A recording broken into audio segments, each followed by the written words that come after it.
So if music be the food of love, play on.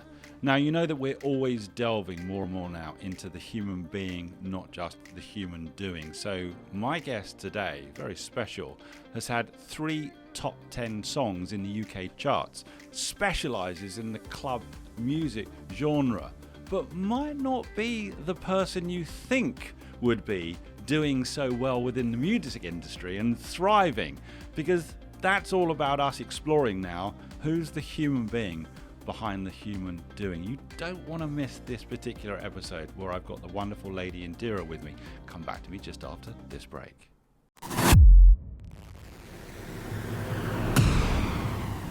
Hi, I'm Adam Pacifico and welcome to The Leadership Enigma, a world-ranked, award-winning podcast that's insatiably curious as regards what leaders do, how they do it, and importantly, why. We'll delve into the human doing, but even deeper into the human being and the power of human-centered leadership to drive sustainable change. So whether you're an entrepreneur, business owner, corporate executive, each week we speak to global experts, academics, rising stars, ambitious upstarts and disruptors, as together we will discover that success leaves clues.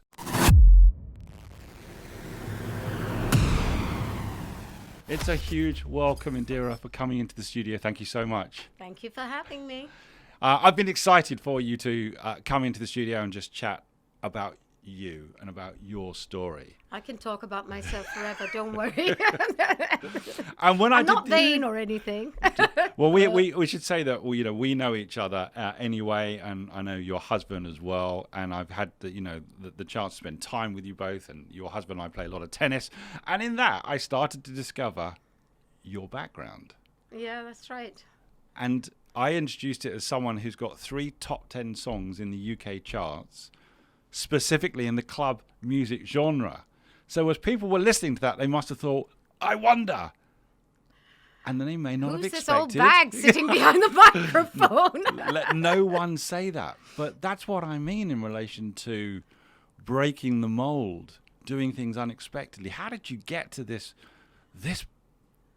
sector? How did you end up doing this? I think it was around 50. I was around 52 when my surrogate son, who worked on the farm where I live, is a drummer, and he started bringing very random musicians in who needed jobs and money on hand. Yeah. And it just became like a halfway house for all of them to just live, because there were extra rooms in the house next door. Yeah. And so there was. They'd come, and then it was breakfast, lunch, dinner, and then they'd say goodnight, Mum, and go to respective rooms in the other house. And soon they all started calling me Mum, and they were all musicians. And one of them was doing a gig, and he couldn't find, I think the person who was supposed to work with him couldn't make it for the gig. And he asked me, he said, will you cover for her? And I said, I can't. I mean, I help you with doing sort of, when he was singing, he'd say, can you do this and can you do that? And the harmonies, and that was fine. And I have a recording studio. Tom has a recording studio in the farm, my surrogate son. So he said, well, it's just the same thing, except you just have to stand on stage and sing, all the songs you knew when you were growing up. So it was, Creedence Clearwater Revival and Tina Turner, all the rest. I said, the late Tina Turner now, which is such a shame. And it was odd. But the first gig was fine because he gave me less of the solos, more of the harmonies. Right. And then things went a bit awry because I almost gave up on this whole thing, because he was asked to do a pub somewhere with the Bee Gees, and none of the Bee Gees turned up cover tribute thing. Yeah. But it was already organized, so I had to dress up as Maurice. and you can't tell, but it was not a good evening for me, because I had to pretend to be a man through the whole evening. And it's about as bizarre as you can make it, isn't it? It was. And as I did not know that it was quite a rough place in Edgware. And the next thing I knew is there were a lot of people in the front telling him, we hate you, but we like her. So after that, I started covering a few gigs with him to do Yes. duets, and I started one day. I decided to record covers, and when I was talking to a very well-known producer, and who won a Brit Award, etc., and he said, "Why don't you write your own lyrics? Even if you put one word in something, it still becomes yours." Yes. And I wrote an entire album in 2 weeks. Wow. And I recorded the whole thing.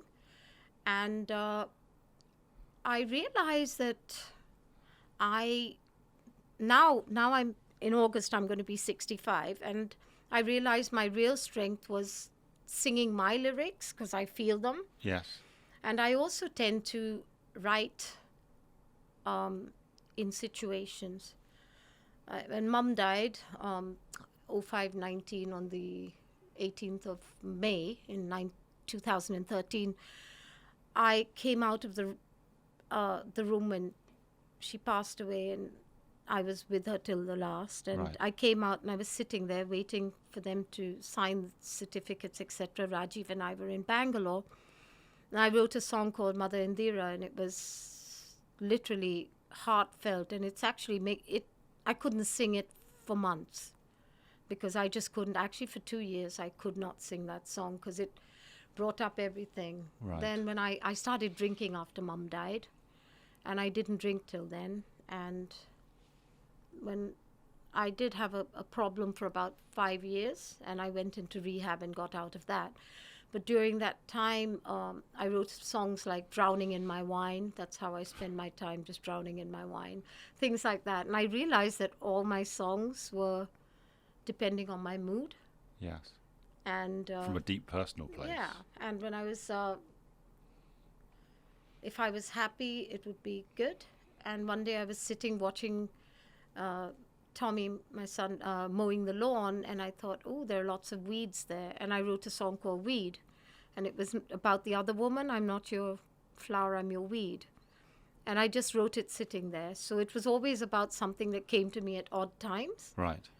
So I think lyrics are my strength. I always believed it. And then I realized I wasn't going to sell 80s, I think 70s, I think 80s. And I think lyrics are very good there at that time. But I didn't think I was going to sell music in that way. So initially I made, even my song Shrink was about my psychiatrist who passed away. My doctor who passed away, who was more like a psychiatrist Yeah, to me. we're going to And come I on to wrote, that particular song. I wrote Shrink. And then I realized that it had to be, I had to change my way of working. Mm-hmm. So I started working with young musicians, and they'd give me music, and who were writing for Korean pop and Japanese pop and all this. And I said, okay, so I did, I think a year with one of them who's very successful, and he'd say, dum da dum da dum dum dum da dum da dum. And then I'd have to write lyrics to that. And then Okay. the next one, he'd go dum da dum da dum, and I'd write lyrics. And we did a whole year of that, where I just learned how to fit in lyrics into club beats. But then I also had to learn how to rap. Because most club music has a rap section in it. This all, am I right in thinking, though, that this is all in some ways come about by chance? With you in your totally, 50s? Totally. Because This was people when just I started crossed coming 60, into your actually. life. This was when I crossed 60 that the club music hit. Right. And hit really well because this guy was really well known, and he was, I just love working with her. I want to work with her because I'm not saying I'm great. I learn very quick. And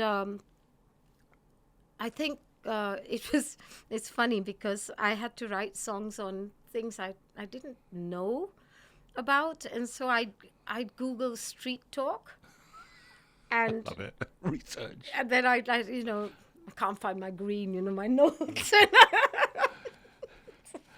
I'm sorry, it sounds so ridiculous, but I started picking up street talk from just Googling it. Yeah. And what is street talk for money, what's street talk for this, what's street talk for heroin, and, you know, anything, everything. I know it sounds absolutely mental, but I started thinking that way. Now I'm addicted to something called the Crime Channel, and a lot of it is about, all of it is about crime, but a lot of it is about, crime is usually stimulated by money and money for drugs or whatever, or money, acquisitive passion, crime. you know, things like that, love, but it comes about due to that. And I started listening very carefully when I was watching the Crime Channel to, say, 48 Hours in Utah, and there'd be a very when they interview each other, when they interview the guy in the police stations and stuff like that, Right.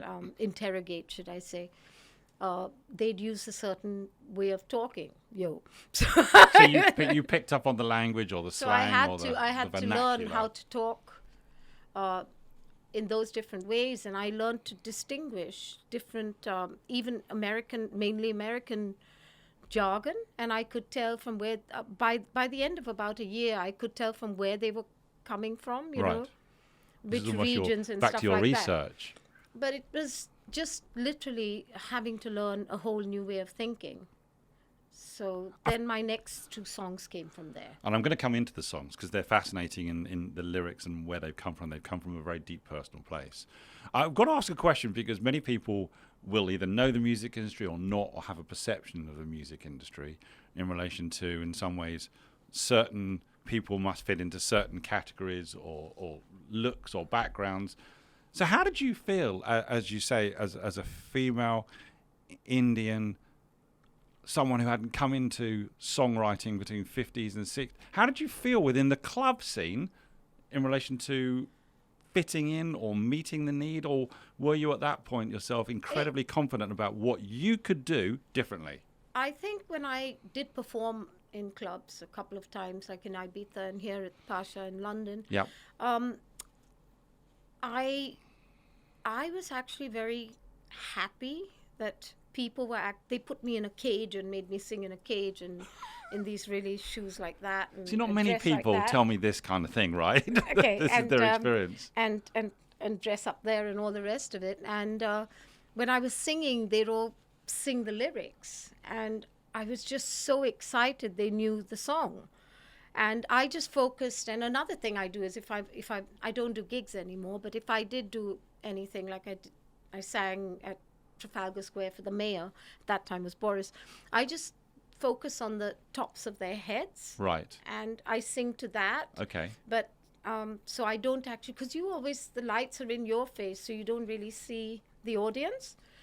But it's very important to engage with them, even though you can't see them. You engage with them because the front row, the second row, it's very important to engage with your audience. So they think, it's like, when I think a long time ago I listened, there was a song about, a singer who you think the words are all for you, but they're not for you. They just, because when you're in a sad mood, you listen to sad mood. You've been jilted, you listen to jilted music. And music when you're is happy, very emotion-based, isn't it? Yeah, so if it's like, you take their words and you make it like, you take their songs and make it your life. Yeah. Sad songs say so much. And you sort of, I realized that if you contact with the audience, it's really important. That human connection. Yeah. So when I started doing club music, I've got one funny story for you that you'd like. I was told to do an underground club, which was... I'm not even sure I know what that is. Does that make... But So in the Asian culture, there is a lot of... there's a lot of stigma attached to LGBTQ and coming out and all the rest of it. Yeah. And so a lot of them meet in underground clubs. Right. And many of them are actually married, arranged marriages, so on and so forth. So they don't want to be seen, known, or anything. So I was told by my promoter at that time that we're going to do an underground club, and it's club music. You're going to be singing your song, Take Me, Make Me. You're going to do Kama Sutra. You're going to do... whatever the songs were, and that's what you're going to do. So I had Paul, who's the dentist you've met, who lives next door to Yep. me. He dressed as my valet in a tuxedo. My son, who's built like a tank because he's a boxer, he was my my bouncer, my bodyguard. Right. And This is your entourage. yeah, and a guy who's a guy called Ivan, who was a singer, who's very girly looking but very pretty Brazilian boy. Yeah. Was my slave. Right. And I wore I wore a long coat,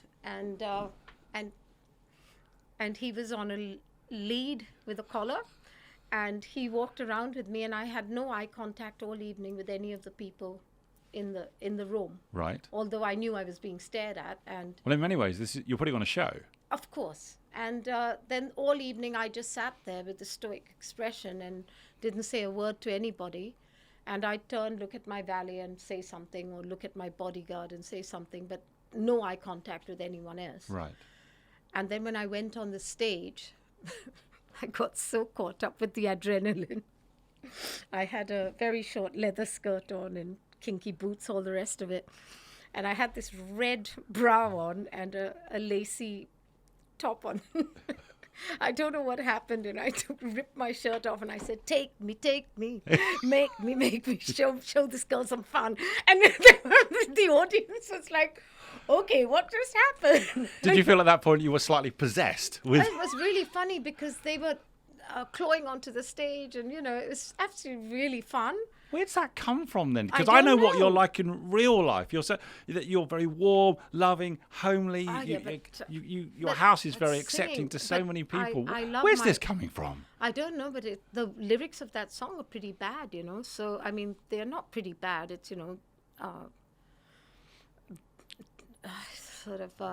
it's about a girl who gets, who's working and she doesn't have time for a partner. And it's like, she goes behind a club, behind the bar. Right. Go get your keys, baby, get Where's in my this car, all that coming kind of from, thing. though, I don't know. Indiraa? I've got a second really weird personality is living in this side of my brain. Take out the cuffs, take out the chains, don't hold back, don't pull those reins kind of thing. And those are the lyrics. And so, It's not like the alter ego. yeah, and Ivan was on this lead and with a collar and little leather hot pants on. And I suddenly said, I had this whip in my hand, and I said, who wants to whip the slave, And I had all these people queuing up to come on the stage. And I kid you not, this is a true story. No one could make this up. But it was fantastic. It was funny because you understand your audience, because you understand that they can't express themselves either. My husband always jokes with me, and he says, when you leave the house, you go out in these really sexy clothes as Indiraa, and then you come home, and my other name is Pratima. And he says, and 10 minutes after you come home, you come out of the bathroom in your pajamas, and I always get Pratima. I have to ask you about that next time we're playing tennis. Let's make no mistakes. We're not just talking about your work in an underground club. It went mainstream. We're Yeah. talking about now A-list DJs playing this on massive stages, 3 top 10 songs in the UK charts. That's right, How yeah. did that happen? I don't know. I just wrote the songs. I just sang them, recorded them, and I let it go out there. And the next thing I knew, my I have a producers theory, by were the way. telling me I- that you're in the top 20. And I like all ex-tennis players who've looked at the draw, I've said, oh, well, I'm not seeded yet. That means I'm not in the top 8. And then when I did get into the top 5, I said, yeah, but I didn't win, did I? So that was... We've got to explain that tennis reference, because you used to play tennis, right? Yeah, Just I tell used to play everyone. on the tennis circuit with my husband. We were mixed doubles partners on the tennis circuit in India. Then we played in Holland together as well. And I was 5 in India. He was always number 1. So, I'm not going to go there because he's always good at everything. And he's still very good. He's still No, he's ranked number 2 in globally. Yeah, so I think he is. And good shout Great out. Britain too, yeah. So he's really lovely. And I just gave him a tennis court for his 60th birthday, but it was ready only after lockdown. Which I So- played on. Yes, which you played on. And Which it's a is- good surface, isn't it? No, Very it is. good. It is really wonderful. So it went mainstream, and as I say, 3 top 10 songs. I think I have a theory Okay. on this. And a lot of what I talk about when we talk about leading self, leading others, leading an organization, whatever it might be, it's about the human being. The human doing is important, but what's driving the human doing something? So what's driving you in your 50s and in your 60s to have these experiences, which are just wonderful? You've got to write a book as well. And what is the connection with people? And so I'm going to ask James just to put up on the screen Shrink. Now, you wrote Shrink. It came out in 2011. That's I think right. about 2011. But I redid it over and over. I think we're going to pop it on the screen here. And people will see this, that these are the lyrics as well. And I'll put the link in so that you can actually listen to it as well. So I'm on the brink. I can't go on. We see some more of the lyrics. I need a shrink. And you said this was in relation to your therapist who unfortunately passed away. And the lyrics they're very powerful because they're very personal. Just help us understand where was this song coming from? Because this was a top 10 hit. Yeah. Soon played in all the clubs internationally. I suffered from clinical depression from when I was in my teens. Right. And I didn't, I was in India and I didn't really recognize it. And it came from being abused by a relative and not accepting it, and we subdue all these things. And in India it was totally not acceptable. And even when I came to my mom and said, he's a bit too affectionate with me, Mom, she said, oh, don't be silly, he doesn't have a daughter, he loves you so much. Right. But then it escalated really badly, and I started getting very suicidal thoughts, and I was only a teenager. And then when I got married, and my husband we eloped when I was 24, he was 21, and he was really busy trying to build a life for us, and the loneliness was getting to me, and I fell back again into depression.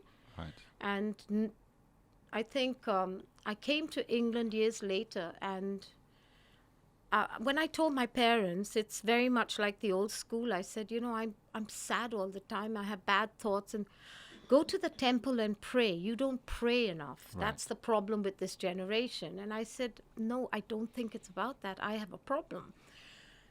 With no disrespect to my parents, it was doctors just want to make money. And I said, okay, so let it go. Then later when I came just here... Just a different mindset, wasn't it? Yeah, so when I came here, Rajiv said, you need to see someone. Also, I left India behind. I left my friends behind, my job. And I came into this place, couldn't work for 4 years legally, so I couldn't work at all.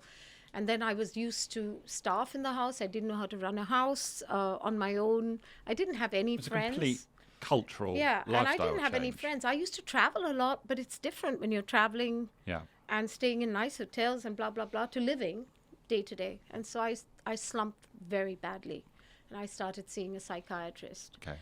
And during the lockdown, we're going 20 years on, during the lockdown, the mental health issue became huge. And for so many as well. And my Tommy, my son again, was working with the NHS as a therapist and referring therapists and so on and so forth. Right. And he has a website called Musicians Against Depression, MAD. And I started reading more and more into his things, and I was trying to help him because I'd been there and he'd been there.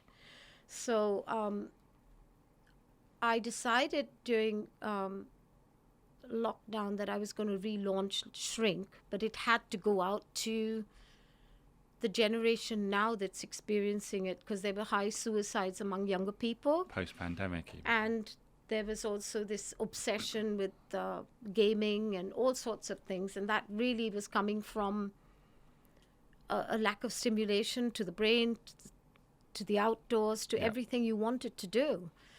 And so I relaunched Shrink, and for me, every word is very important. I need a big soft pillow in a padded cell because I'm a real live wire in this living hell. Did you change any of the lyrics when you relaunched it? No, I didn't. Right. I need a shrink, and I need a drink because I'm just recovering from alcoholism as well. Right. So, I went from not drinking at all to drinking a bottle of wine in the evenings, which some people may not think is a lot, but when you're on antidepressants, it's like drinking 5 bottles of wine. Right. And it just triggered not me. And when I came out of rehab, I went to Castle Craig in Scotland to rehab for a month. And on the third day, it was actually just before my wedding anniversary. And I went in on the 6th of Jan, and Rajiv kept asking me, he said, "Are you sure you want to go? Don't you want to go after the 9th?" And I said, "No, I'll never go then." And I said I'd go after New Year, I'm going. And on the doorstep of Castle Craig, my father was in hospital at that point, and I'd lost my mum already. And he said, "Your dad's not doing well. Your sister said to inform you that maybe you need to go back."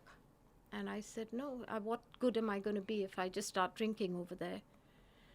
And You had to look after yourself I first. said, I would just be in the way of everybody.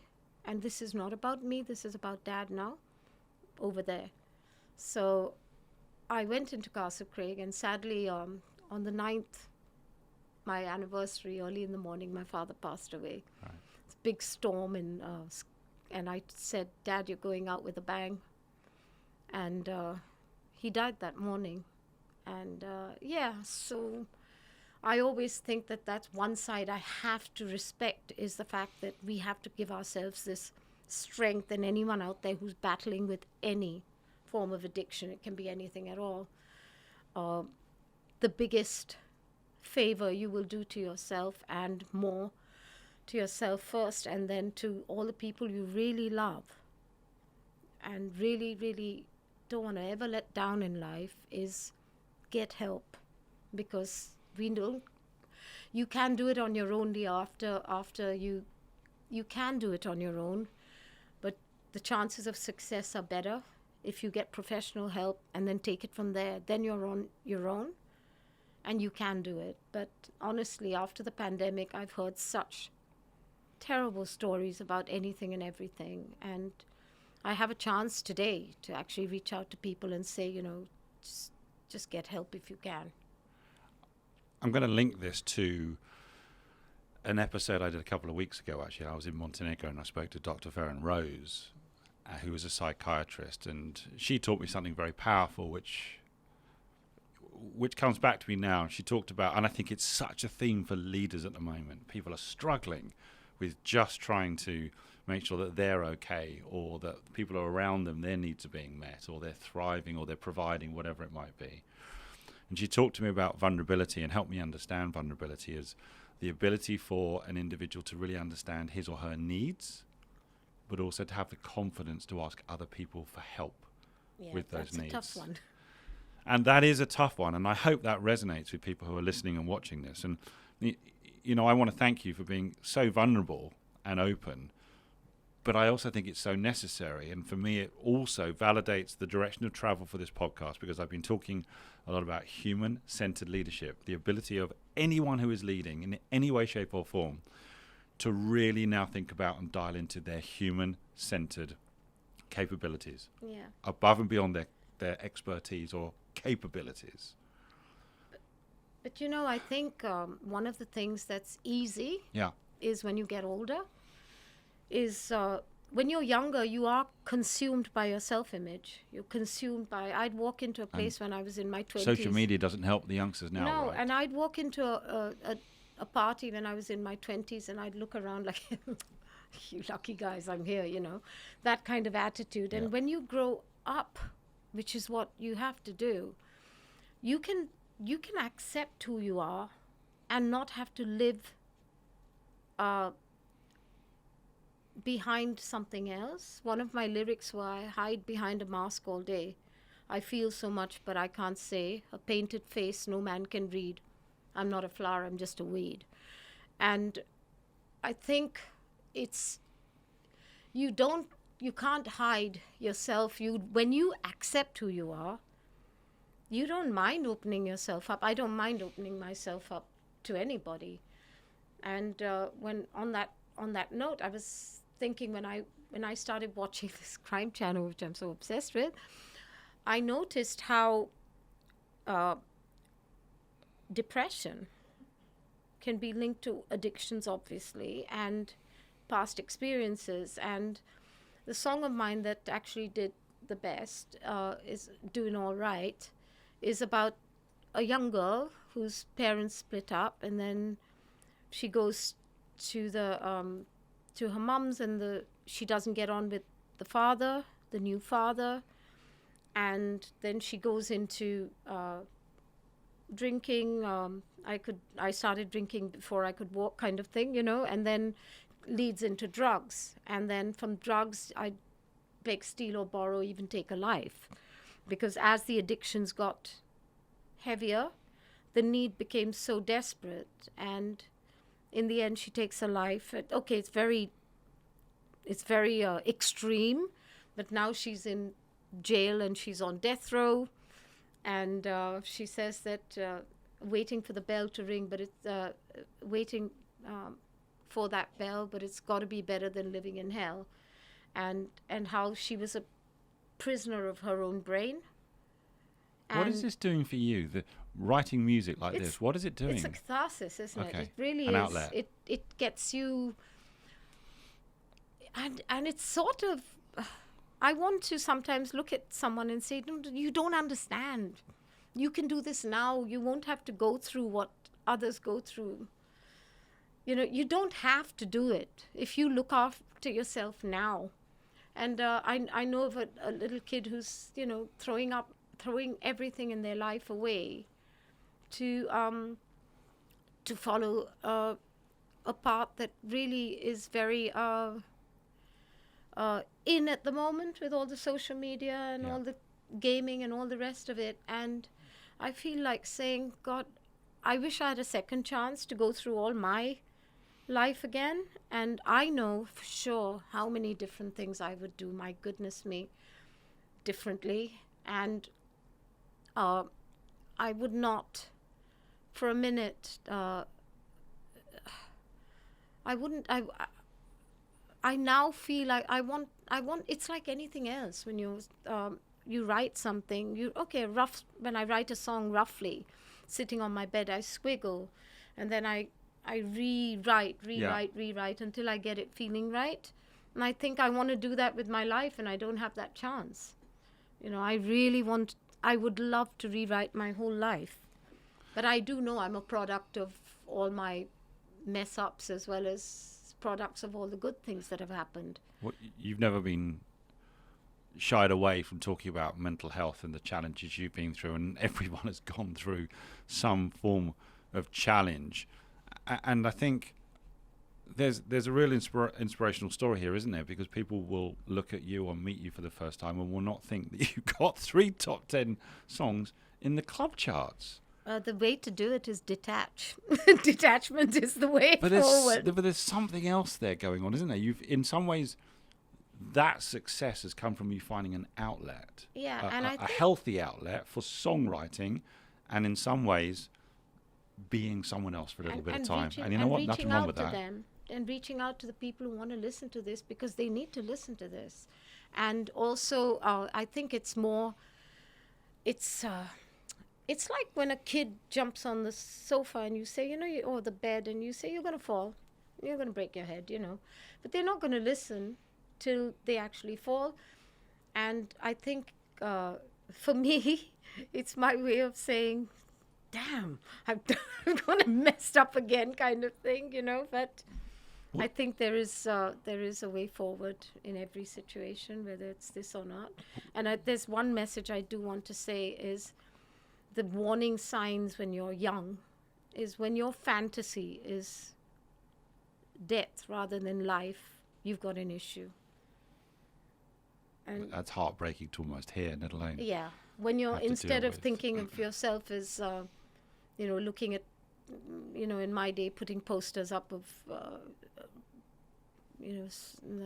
pop stars and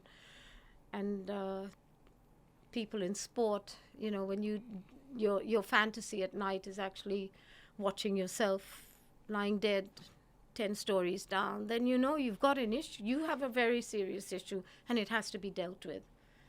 No, this is for me something that's very close to home. I've recorded an episode with my daughter, and it's just called one word, vulnerable, and it hasn't been released yet, and it's something that will be, but in some ways she has to be at peace with it. And she was amazing in the studio, and it was really hard. How we both didn't end up in complete tears, I've got no idea. So I think that's what is fueling my now focus on the human being, not just the human doing, because it's so easy to see the veneer, to see you on stage, to see you in real life, to see, and let's also say when you're at home, you're very family oriented, and you have an open house, and you've got 7 rescue dogs, and you've got loads of animals on the farm, and there's this aura of care. But tell me, how is it that you care for others and animals, but you struggled with caring for yourself when you were growing up? I think when I was growing up, my grandparents had started an institution in the southern part of India for widows who had nowhere to go when their husbands died, and women being given less importance than the son, and so they land up on the streets. And so they had all these people, whether they were prostitutes or widows or this and that, living with them, and they opened an institution where they had bag making and carpet making, this, that, and they earned a little money. They all lived in my grandparents' house. So every summer holidays, I used to go back to my grandfather's and grandmother's.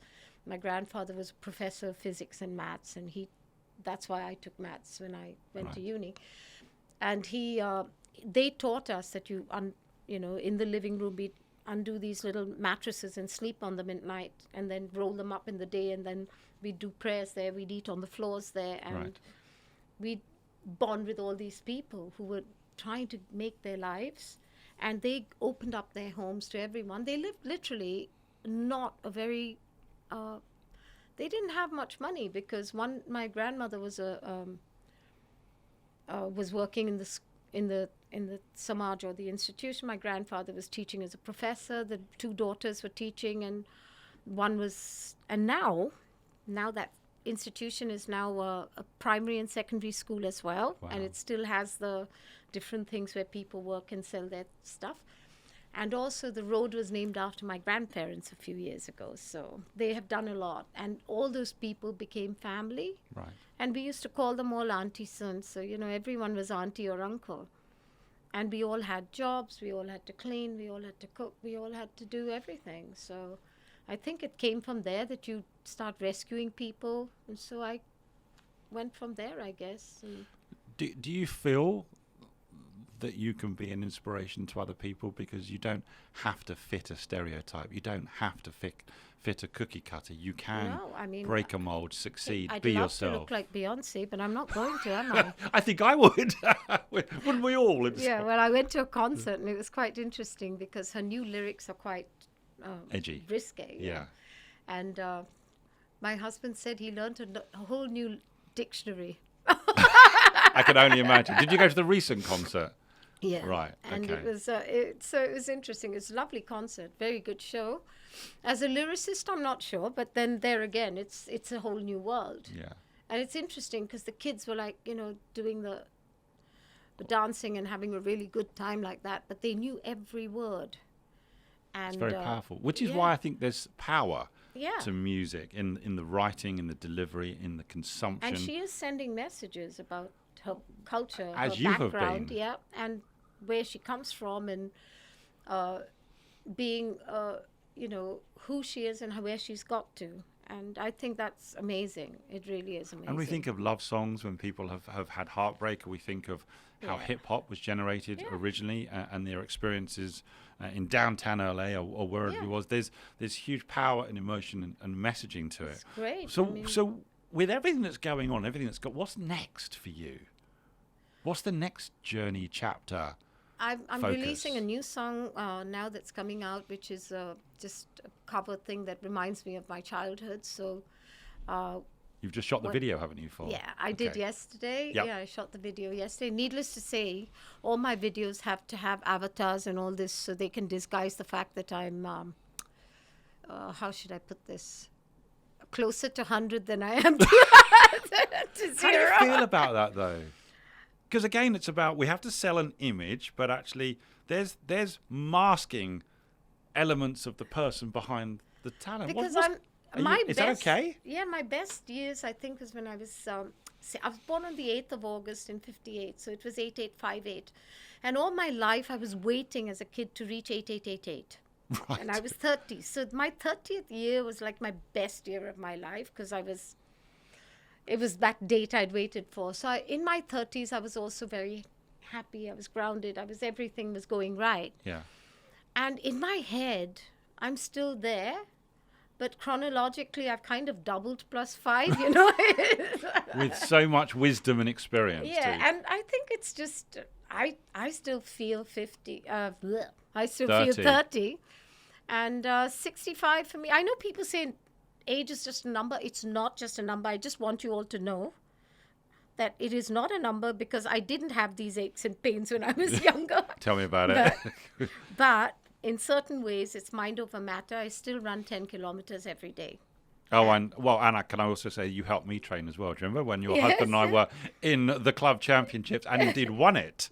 And now I think we're embarking on the next club championships. I'll be That's coming good. back to you for Yeah, that. Is there a real standout message for people? Because this podcast is really now about the human-centered element of people trying to lead their life and live their best possible life in a world that is tough.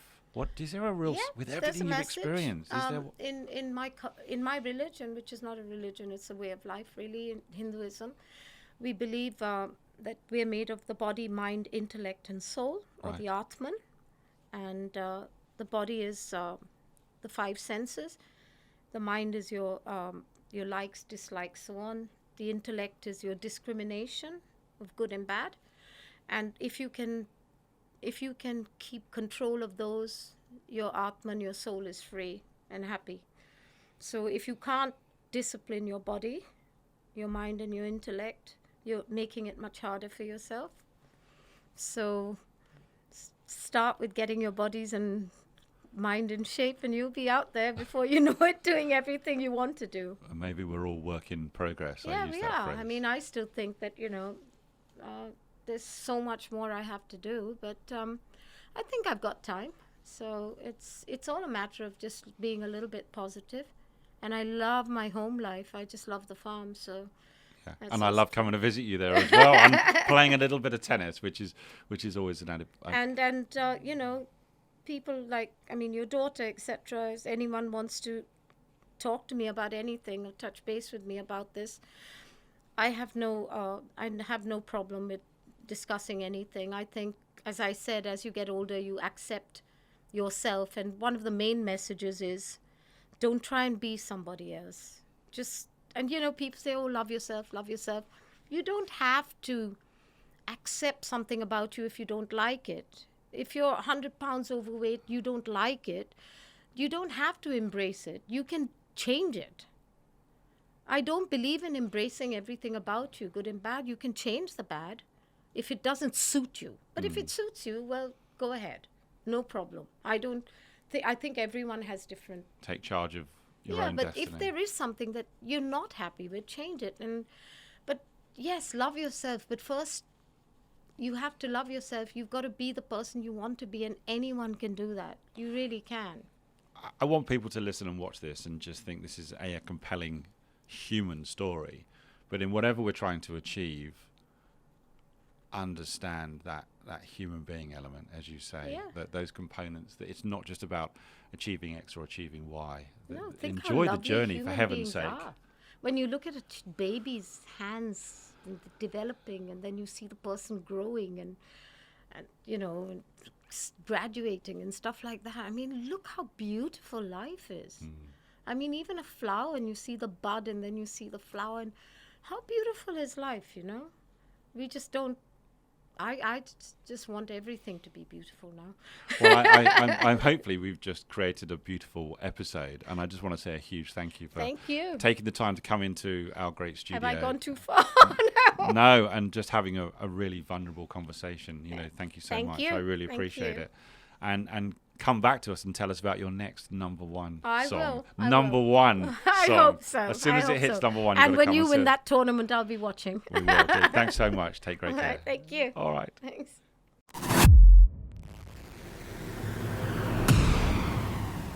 Join us again next week for more curiosity and insight with the Leadership Enigma. We'd love to hear your comments on today's show as well as suggestions for future topics and guests. Get in touch with me on LinkedIn or visit us at www.leadersenigma.com. Don't forget to rate, review and subscribe on all your major podcast platforms and on our dedicated YouTube channel. Thanks again for joining the community.